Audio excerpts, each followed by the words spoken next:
Hi everybody, welcome. It's been a while since I did one of my nightcap videos. For those of you who don't know what that is, during the quarantine, there was a lot of nights where a lot of us were up until like 2, 3, 4 in the morning, and it was just dark, and some people were lonely, and everyone was creating content. So my content that I decided that I would create was a little talk show where I would yell and rant about pop culture while people left me comments if they wanted to, or they could just put me on in the background just to hear some opinions. Some people liked it, some people didn't even care, some people didn't like it. It's fine. Either way, it was a really good time for me. And periodically I'll make a video just about what I think about stuff like this if anybody cares to watch it. Not so arrogant to believe that anybody actually does care. However, I have been asked quite a few questions this week. Quite a few questions. And I'm not saying I'm an expert on anything. I will say I'm a very big Marvel fan.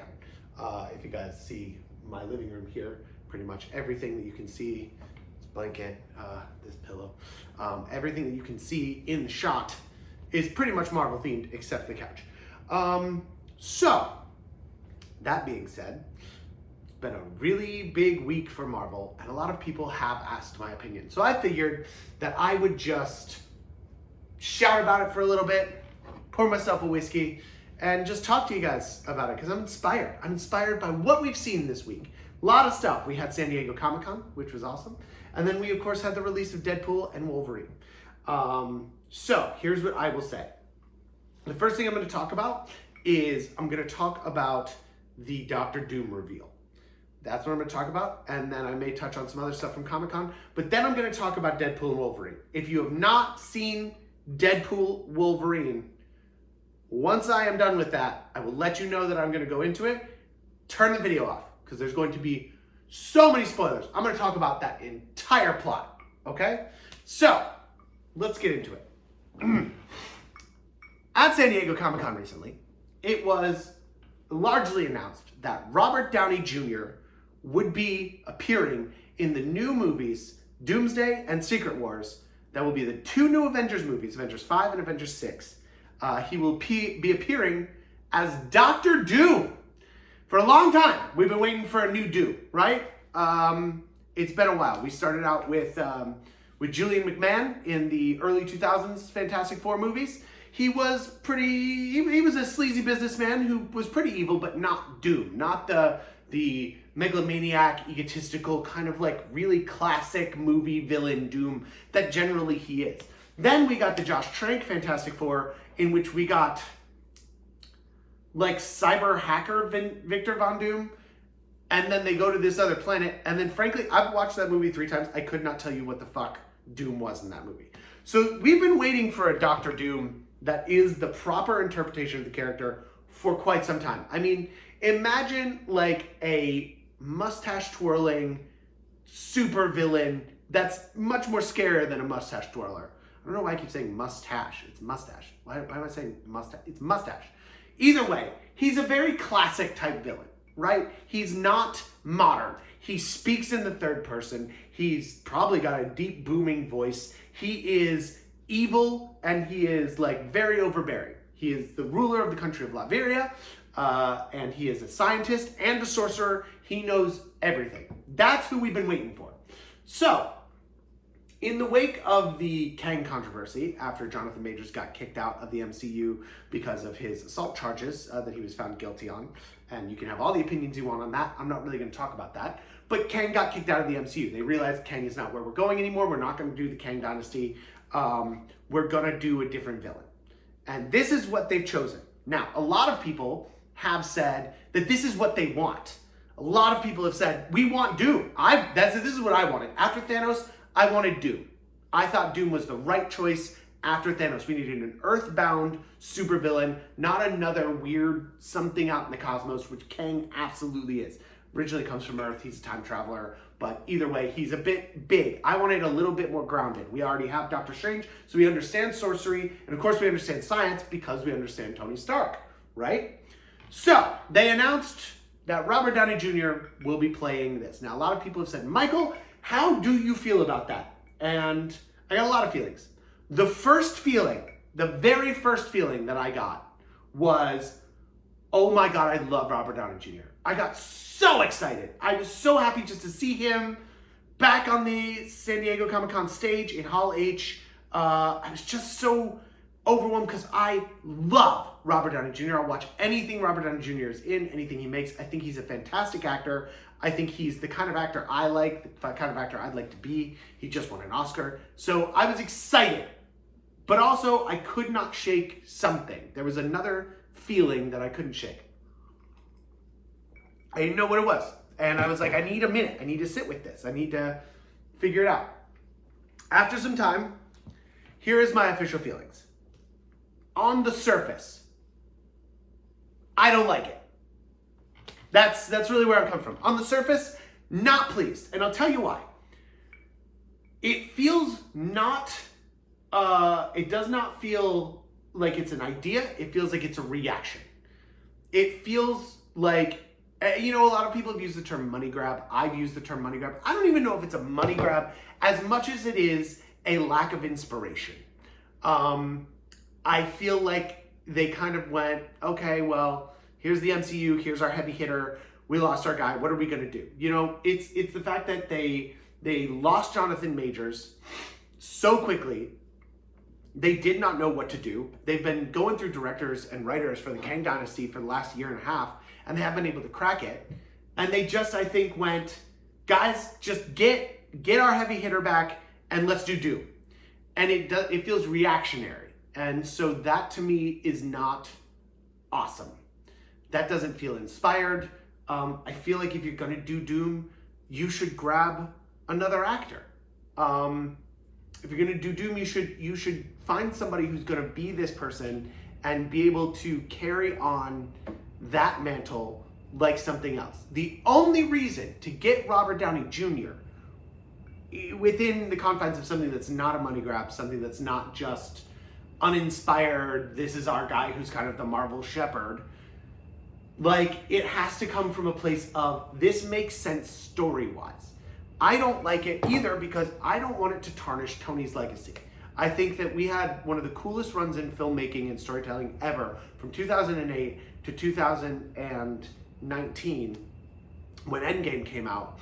And we allowed that character to die in such a cool way with fanfare and pomp and circumstance and feelings. And then even after that, with Far From Home, we explored what that meant and what that felt. And for someone like me, who's the biggest Iron Man fan, I was heartbroken. I experienced a true loss. That was storytelling, and it's like you were able to say, here is an ending for this story.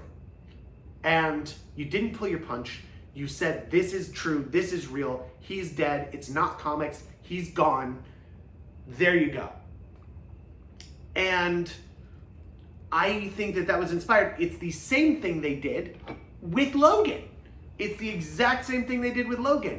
These people have put in time, they've done performances that are timeless, and there's no reason to undo that, especially when you've really told a story that matters. You've done something with narrative and with writing that few people are brave enough to do, and that really do it. You know, love it or hate it, Harry Potter did it a lot. You know, a lot of characters died, didn't pull those punches, but made it matter, made us feel something. And when you do that, when you kill a character, unlike, I guess, on like a serialized TV show where it's like the actor just wants out, which again, I know that Robert Downey Jr. at the time was like, hey, this has been great, but I think I'm out. That meant something. So to undo that makes that cheap, and it will now make the memory and the viewing of Endgame different every time, which any movie that's gonna follow Endgame is also gonna do that, because Endgame has had ripples through what we've seen through Phase 5. So I think that I don't like it for that. I don't know as this doesn't tarnish Tony. And that bothers me because that was a really big moment for what we did in the MCU, for what we do with storytelling. We allowed a giant character, a huge name actor, somebody who literally changed cinema. We allowed that character to make a self-sacrifice and die, and that was special. And so to bring that actor back into the same story narrative, the same story arc, absolutely can do a disservice to that. So I feel like the reason that they got Robert Downey Jr. was because they lost Kang, They lost Jonathan Majors. They didn't know what to do. They didn't know where to go. And they said, let's get a sure thing. We need a sure thing after all of this, after that. So that's what they did. Now, that is my initial reaction, is I'm not sure about it. Underneath that, here is what I will say. And again, you gotta strap in. If you're here watching this whole video, bless you. This is gonna be like a 20-minute long video. Maybe, I don't know. Here's the deal. I'm hoping I can edit this because this pause is very big. I think it can work, and I want it to work. And I'll tell you my reasons for why I think it can work, and why I actually, even though my initial reaction is I don't think this is a great call, I think it can be an amazing call, and I think we can still enjoy Robert Downey Jr. Again, happy because it's Robert Downey Jr. I'm super excited. I will watch him in anything. I'm psyched to have him come back to this. Somebody who he had every reason never to come back to comic book movies, never to come back to the MCU, and he decided to. I'm sure the payday is great, but he doesn't have to. He never had to do this ever again. So something brought him back. The Russos are back. Now, the Russos are the shepherds of the MCU. They have really done something with this storytelling that is unreal. They're a big part of the actual storytelling. When they talk about the movie, they aren't the writers on the movie, but they always talk about the ideas that they have. And so they're clearly helping tell the story and change some of the story narrative. Now, Captain America, I believe the first Captain America, I might be wrong on this, you can check me, but I know that Winter Soldier, Infinity War, and Endgame, as well as, weirdly enough, Thor the Dark World, and I want to say the first Doctor Strange movie, were all written by, I think, Christopher Marcus and Stephen McFeely. So Marcus and McFeely. I don't know what happened to Marcus. I don't know where Christopher Marcus went, but I do know that Stephen McFeely is back writing both Doomsday and Secret Wars. So they got the Russos back. They came up with the idea of Doom, which is a great idea, and they got the writer from some of the best Marvel. Oh, they also wrote Civil War. Of course, they wrote Civil War. So they got some of the best writing from the MCU to show up and do this. So they are on these two new Avengers movies. We are not going to get an Avengers movie not made by a Russo, which is awesome, because the last time we had that was Joss Whedon with Age of Ultron, and that's a whole thing that can be discussed at a later time. But all the Avengers movies are being helmed by the Russos, which now says to me they know what they're doing. They also know Robert. They know Robert Downey Jr. They know comic book characters. They know narrative, they know story, and so does McFeely. So that, I trust that. Now, I'm going to get into some side stuff here. The MCU, as of late, has dropped the ball and lost their balls on a lot of stuff. With the Infinity Saga, we got multiple explanations of what the Infinity Stones were and sort of how they work. They weren't deep explanations. They weren't really in depth. There was like two main ones in which it was like the Collector being like at the beginning of time, there was 6 singularities, and this is the Power Stone. Whoever wields the Power Stone wields immense power. Boom, there you go. Then Wong explains it, right? Wong explains there were 6 singularities. Here they are: reality, mind, time, soul, space, whatever. Through that, they also showed us what each one did. They showed us what the Space Stone can do. They sort of showed us what the Reality Stone can do, but we figured that out. We understand what the Power Stone does, what the Time Stone does. We understood that. So our big pickle here, as we were going through the Infinity Saga, was explained, and it was explained multiple times. There you go. Secondly, they made sure that every decision that they made in the MCU impacted the rest of the MCU. So if they did something like in Winter Soldier, S.H.I.E.L.D. is bad, for the rest of everything, S.H.I.E.L.D. no longer exists. That now ripples through every film. Every time you see Nick Fury show up, that was a response to that. There were things that happened in each one of these films that directly impacted the larger world. You could still tell your story, but there were rules that had been set that were changed. You know, Tony Stark doesn't make weapons anymore. You see that happening through the rest of the movies. When you see Civil War, we see the fallout from Civil War for the rest of the films. Even Black Widow, we understand that Civil War plays a part. There's so much that rippled through that they allowed to affect the other parts of the MCU. And they would write their movie and write a big ending, and they went for it, and whatever that ending was, the next writer and director of the next MCU movie had to pick that up. They had to go, oh shit, James Gunn has actually talked about it. He wasn't super happy about some of it, but he had to pick up those pieces in a lot of areas. There were a lot of moments in some of the Guardians movies. In fact, the reason that they used the Power Stone and the reason that that you got that explanation was that Kevin Feige said, hey James, in the first Guardians movie, I need you to write a section that explains what the Infinity Stones are. And so he did. All through the most recent stuff, none of that is happening. Something happens in this movie, nobody talks about it in this movie. There is not an object that appears in this movie that then shows up in this movie. There's not a person who's showing up here. The last thing was sort of like when Valkyrie showed up in, when Valkyrie showed up in Captain Marvel, or in the Marvels. Yeah, we understood who she was. She was, King Valkyrie. But again, nothing that happened in Thor: Love and Thunder has since affected the rest of the MCU. Nothing that happened even in Black Panther: Wakanda Forever has since affected the rest of the MCU. They keep wrapping these stories up and they got no balls. They got no balls to actually affect anything. So the writing has been cowardly. In addition, we are now in what they're calling the multiverse saga. So here we are in the multiverse saga, right? And we have gotten, hi, there's a multiverse. And that's it. Multiverse of Madness, right? That was luckily affected by something before. Almost too much where you had to watch WandaVision in order to watch Multiverse of Madness. But without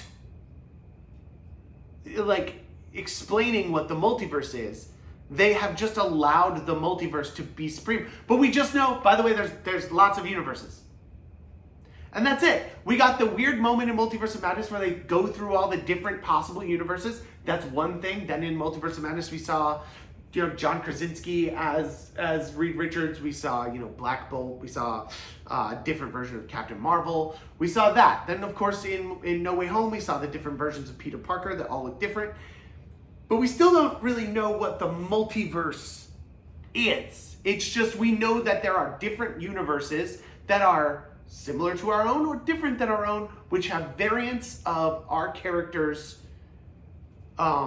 that are the same, but maybe they're completely different. Sometimes there's a person, like every version of Doctor Strange apparently looks exactly the same and is Doctor Strange. Every version of Spider-Man does not look the same. So maybe there's a different, but they are still named Peter Parker, but maybe there's a different, now we know some other stuff. Again, if you haven't watched Deadpool and Wolverine, there's some other aspects of that we know that some people can look like one person, but be a whole new person. But no one is taking the time to sit us down, a la what they did with the Infinity Stones, and go, here's how it works. The closest we sort of have gotten is Loki. But the problem with Loki is they keep talking about timelines. They're not using universes, they're saying timelines. You have the sacred timeline, which is the timeline that He Who Remains made sure was just the timeline. Anything weird happened, he went in and he killed it, so that there wouldn't be a bunch of confusing timelines. Now, my question is a timeline the same thing as a new universe? Is the sacred timeline where each Earth branches off of? So each timeline is its own universe in the multiverse? Because then technically we couldn't have had the multiverse until after season 1 of Loki, but of course time is a wibbly wobbly weird thing. They have yet to just define it. No one is saying how it works. No one's just saying, here's what to expect. We've got timelines that can be fully erased from existence. We've got people that can be fully erased from existence into the void, which we now know people can come back from after we've seen Loki. No one is saying it, so I don't know whether a universe is a universe and then there are multiple universes off of which then multiple timelines can branch off of that. Is the sacred timeline a universe, or is it just the timeline within that universe? It doesn't make sense to me, and they haven't yet explained it. So I don't know if all of those multiverses that Doctor Strange visited were timelines that the TVA could prune, or if they were just different universes off of which multiple timelines go, and there's a TVA then for every universe. No one's giving us what this is. So here we are. We're like almost as many movies into this new phase since Endgame. If you put the flag in the end of Endgame, we're almost as many movies and TV shows into this as we had when we got to Endgame, and no one has really looked at us and gone, "Here's how it fucking works." Then we have whatever happened at the end of Thor, where he goes to the middle of the universe and meets Eternity, and then we've forgotten about that. And of course, don't want to even get started on the Eternals. So here's the issue: is that when you're introducing somebody as big as Robert Downey Jr. as Doom, you have to write a story that is affecting the rest of the MCU. You have to have the balls to start something and end it so that everything else is affected. And you gotta tell us where the fuck he comes from. You can't just say, well, he's from another universe and he's Victor Von Doom. You can't just say he's a Tony Stark variant. You can't use the term variant because I don't know if variants are just within timelines or within universes. That's all they're telling us. They're just saying variant or another universe or another timeline, but no one is defining any of that. So if you're gonna do this with Doom, you have to define everything and explain everything, or else it's not going to work. If they can do that, and they can, someone has the ability to do it, then yes, it can work. I think that they need to have the balls to start making some changes in the MCU. Every TV show since after, like, I think Hawkeye but even Hawkeye, though we'll see what happens with the rest of it. Every TV show, Echo, Moon Knight, She-Hulk, every single television show has had a beginning, gone on an arc, and then ended pretty much in the exact same spot it began. Nothing changed. Secret Invasion happened, and literally nothing was different from Secret Invasion from the beginning of it to the end. Nick Fury just went back up. Now we have a Super Skrull out there that no one is talking about. And we did find out that some people are Skrulls, but really, no one's really talked about that. No one's really done anything with that. And we've had plenty of time to. So the MCU needs to get its balls back and draw some lines in the sand and say, if S.H.I.E.L.D. gets dissipated, no more S.H.I.E.L.D. If we kill Coulson, we can create a new TV show, which that's a whole other thing. But he's never coming back. Draw lines in the sand and let me know that there are consequences to this. And people are like, well, I should be able to just watch these movies and, enjoy just watching the movie. I shouldn't have to do all my homework. I'm sorry. That's why we bought in. That's legitimately why the MCU is successful. If you could take one thing to say, why is this series so successful? The reason that it's so successful is because they said to us, everything is connected, everything affects everything else, therefore, it's important. They're not doing that right now with these later phases. So they have to do that in order to introduce Robert Downey Jr. as either a Tony Stark variant or as Victor Von Doom. But you have to explain who he is, where he came from, how and why. Now, here's the story I think that can work.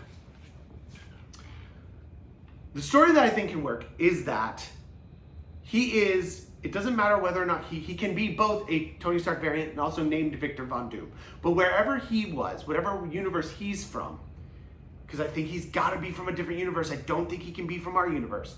I think he has to say, in my universe, I created, in my universe, I did put a suit of armor around the world. I put a suit of armor around the world. And it protected my world. Am I a totalitarian? Yes. Does my world bow at my feet? Yes. But are they safe? Yes. And that is how I have worked it, and that's how it's going to be.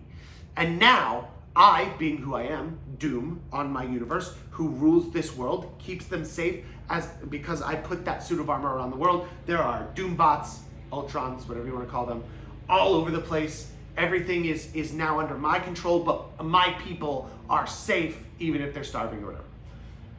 But then he becomes aware that there is other people fucking with the multiverse, which there sure have been, and he goes, nope, I refuse to let anybody else get into the multiverse and threaten my universe and my world. So he decides that it's going to be his job to then travel to the other universes and kill everybody who threatens his universe, which would be our Avengers, which would be Captain America, Shang-Chi, Captain Marvel. Anybody from the Sacred Timeline is a threat to his universe. Anybody from any other multiverse is a threat to his universe. He wants to destroy the multiverse because they threaten his universe that he did. He basically did what Tony Stark did if Tony Stark was unchecked and created that suit of armor around the world. And then he comes to our world and people have a hard time fighting him because he looks like Tony Stark. And they're like, oh my God, it's Tony. Look at him. He's got the suit of armor. He fires laser beams out of his. That's Iron Man. I can't fight Iron Man. And he uses that to his advantage and lays waste to everybody that he can. Then, by the end of it, whoever's left, he then goes, all right, here's the deal I'll make you. If you fight, the survivors can live. I will take whoever's left and bring you into my universe, but I will put you into a coliseum and you will all fight. And that's Secret Wars. That's how I think the story can work. We still have him as a Tony Stark variant. He did what Tony said he would do. He is in essence an Iron Man that we are familiar with. If there was no Captain America to keep him in check, if there was no Civil War, or if he absolutely decimated everybody in Civil War, that's the Victor Von Doom, that's the Tony Stark variant that we can get. And I think that story can work. I think the other story that we were working with Kang was that he wanted to conquer, so he was coming through the multiverses and trying to be its ruler and trying to just make everyone subservient. Then Ant-Man tanked, that didn't work. So then they were like, I think rather than conquer, it's destroy, which is why it's called Doomsday. That is how I think it can work, and if they have the balls to write it, then I don't think it'll be a bad movie. I think he's got to be a completely different character. I don't think he can be quippy.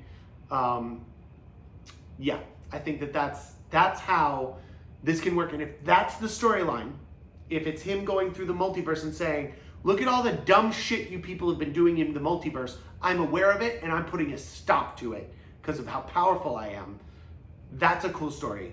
And it gives him a different character, but is familiar enough to be Tony Stark. We understand why it's Robert Downey Jr. It's because he is that variant. So that's how I think it can work. I would be excited and thrilled to watch that movie and watch my boy be evil.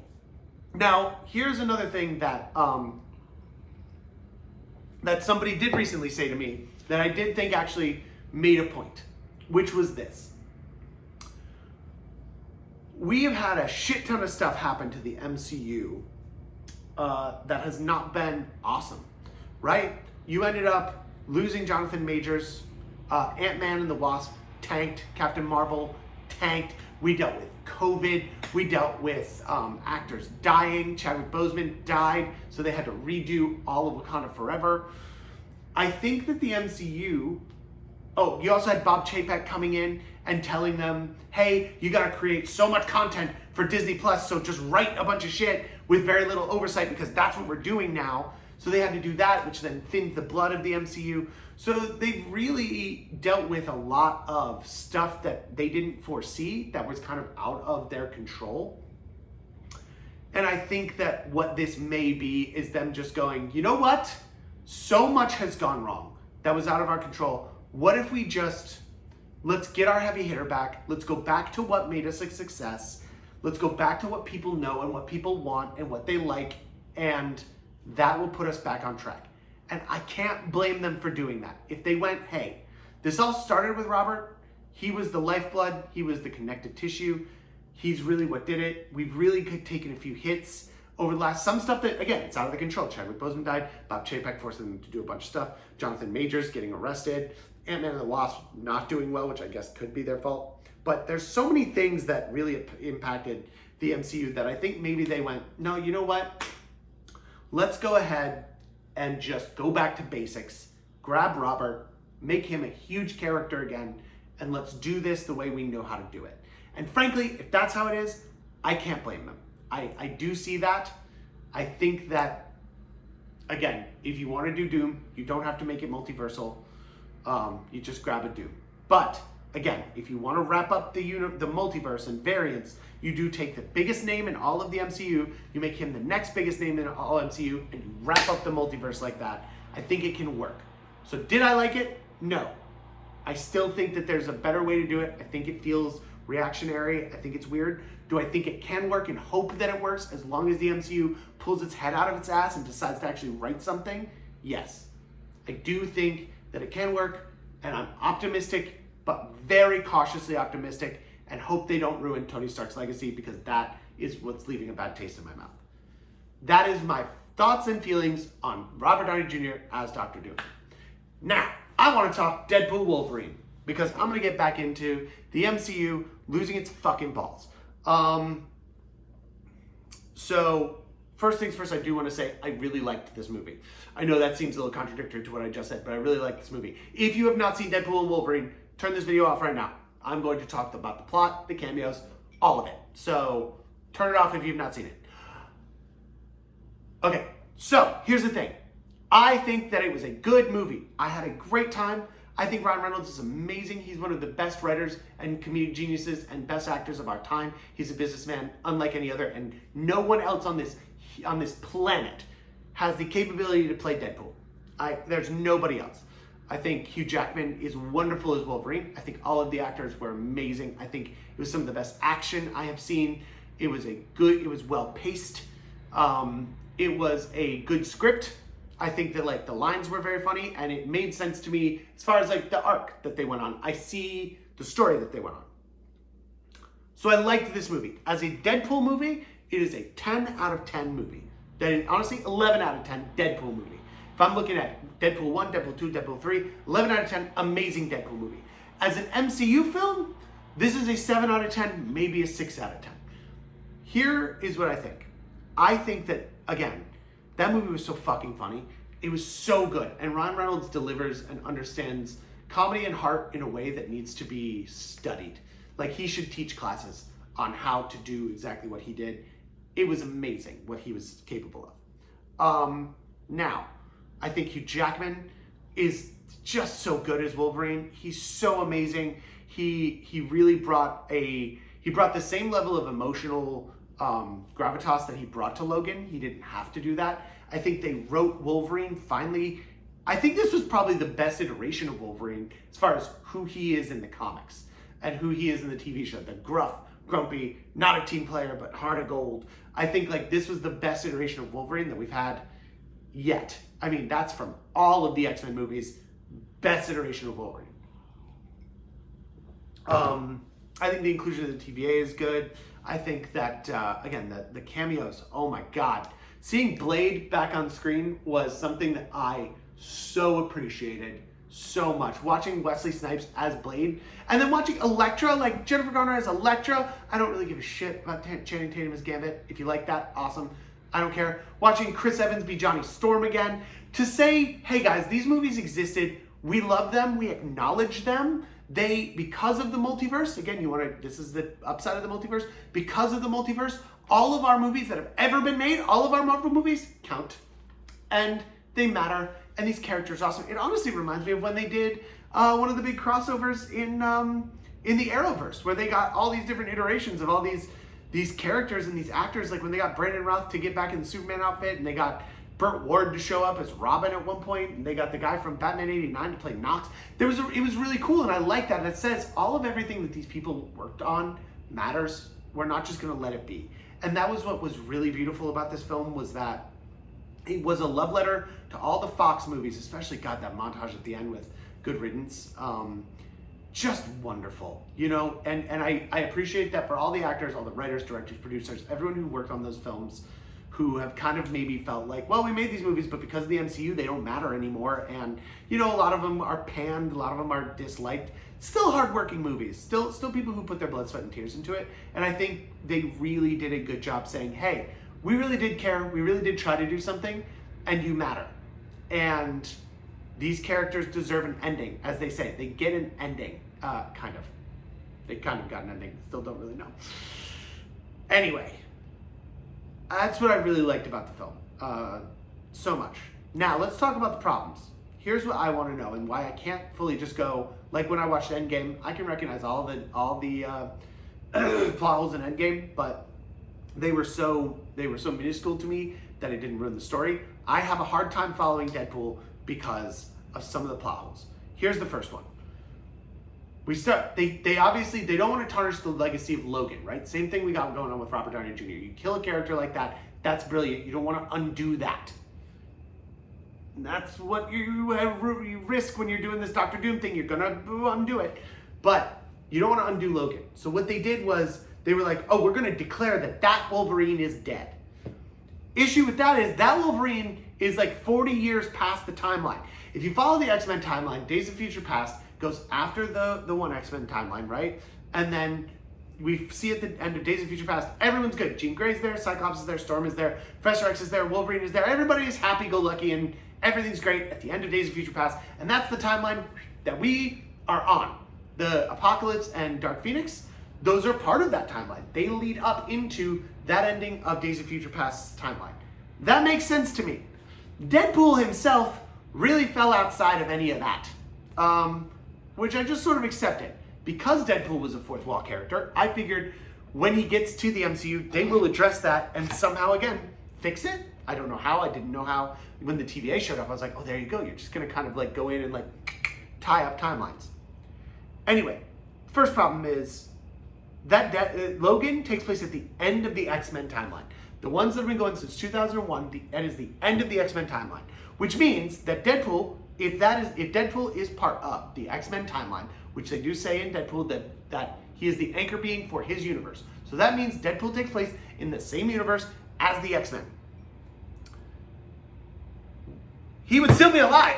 Well, Logan would still be alive because Deadpool takes place right now. Logan takes place 40 years from now. So, or 30 years from, but it's so far in the future. So why couldn't Deadpool just go and get the Logan that's alive and be like, hey, turns out if you die, you ruin our whole universe. So I'm gonna take you and save it so that now this whole universe is safe. No, but because they can't undo Logan, he has to go and dig up dead body Logan, which doesn't make any sense because he would have had to travel to the future. Can he travel to the future? Sure, he's got the TVA device, so he can travel to the future. He just doesn't need to go do that. Did it make for the best sequence in the movie? Absolutely. And did it cause us to not really, to not undo Logan? Sure. That's fine. It's just hard to ignore the timeline on that is really fucked. The other thing that I'm dealing with is how the fuck did he get to Earth 616? How does he even know about 616? If he's in a different universe, which I guess is a different timeline, if he's in a different universe, how does he know about it? He's Deadpool, he's a fourth wall character, so maybe he does. How did he get there? He's wearing the Time Watch, but does the Time Watch allow him to slip between universes as well? So why did he leave his X-Men universe to go to the Sacred Timeline to apply to be an Avenger? He could have applied to be an Avenger in his timeline, or gone and joined the X-Men. He says later in the movie, the X-Men didn't want me. They sure did! Colossus keeps trying to make him an X-Man. Then he does what he does in Deadpool 2, but it doesn't really work out for him. But he says, oh, they didn't want me. I don't belong anywhere. That's a lie. You do. You belong with the X-Men. They've asked you to be a part of the X-Men.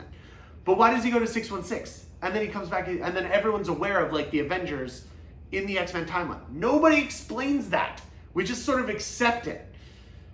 Then we do the whole universe jumping where he goes to find different Wolverines. And I guess because he was looking for a specific Wolverine because he needed a new Wolverine. All the other Wolverines gave him shit or fought him. So he got the wimpiest one and was like, this is the solution. I get this Wolverine, I bring him to my timeline. Now we have a Wolverine. And of course, Mr. Paradox says you can't just do that. That's not how it works. Of course. Which is fine. But then they're like, oh, he's the worst Wolverine. He did something so terrible. Right? But then in the end, we just sort of find out that he just went drinking. And then people died at the X-Men house, and then he went on a killing rampage. We don't see it, but apparently his whole world hates him. I would say maybe his city hates him, but I don't know if I don't think that's the worst Logan that ever existed. One of them was crucified. There's a story there. That Logan was a Bad News Bears. So why do we care about this specific Wolverine? Why this one? They just really didn't take the time to earn this Wolverine and make him special. They just were like, honestly, I would have accepted if he was just a lame-ass Wolverine, he's a piece of shit, and he needed to become a hero. But then they shoehorned this weird story about they always wanted to be an X-Men and I didn't want to be, for some emotional thing, but I don't know. It didn't make me care enough about this Wolverine. What it felt like was we need to get Hugh Jackman back in this movie, so this is how. So that's really just sort of what it was for me. Then another question I have, why did they prune X-23? Clearly they didn't prune that entire area, right? They didn't prune that whole universe. That universe was going to die a slow death. So why did they go prune X-23? They don't tell us why X-23 got pruned. They do tell us why Elektra got pruned and why Wesley Snipes got pruned. Those universes were about to die. They decided to prune those universes and they pruned them. That's how they ended up in the void. Everyone who ever got pruned is in the void. So that does make sense, right? It makes sense that those are, but why is X-23 there? What did she do? Why is she all of a sudden that, does she deserve that? I don't think so. That just felt like we're gonna shoehorn this character in order to just have her there. And I just feel like, explain something. Let us know like why we need to save this universe just to save Wade's friends. Why didn't we just do it where he's trying to bring them into this timeline? Why didn't Marvel have the balls to say, we are going to now bring the X-Men, or at least just Wolverine, into our 616. That timeline is dying and Wade is saving all of his friends. He's going to try to find a way to get them into Earth 616. And now we are all on the same timeline. Because whenever we see Deadpool again, we're going to have to go into that universe and go get him again. So it just felt like Marvel just lacked the balls. We got all the way through that movie and nothing changed. We still had the Deadpool universe. Wolverine is now back in the Deadpool universe, I guess, living on a timeline where there's clearly another Wolverine because of the... So my thing is just explain this shit. Explain your multiverse and have the balls to make something matter. How did he get to Earth 616? Why does he know about Earth 616? These are the questions that I have that I can't really get over that bother me about the Deadpool movie. I think it's a great movie. I had so much fun. The emotional beats were there. The explanation of why the other legacy characters got eliminated are there. But I think that we did disservice to Wolverine, frankly. And I think that the timeline thing is a lot. I don't understand why X-23 is even there in the void, because she would have gotten pruned from that same timeline. So what did she do to get pruned? You know, there's just all these things where they just sort of go, no, this is a thing, but they don't explain it. And that felt very MCU to me, where they're just like, here it is. Here's your timeline. Here's your universe. Accept that. We're not going to explain it, you know, and that bothers me. I will say my brain is running out of gas. This is like a 40-minute long video. It's a very long video. If you made it all the way through, awesome. Fast forward, skip around, do whatever you need to do. But that is my thoughts on Doctor Doom, the state of the MCU, and Deadpool and Wolverine. It feels like I shot all over Deadpool and Wolverine. I really did enjoy it. What I'm really saying is I want the MCU to hold itself to a higher standard and give us the explanations that we are not dumb, that we are not too dumb to hear. And they just need to do that instead of just doing fan service. Anyway, cheers everybody.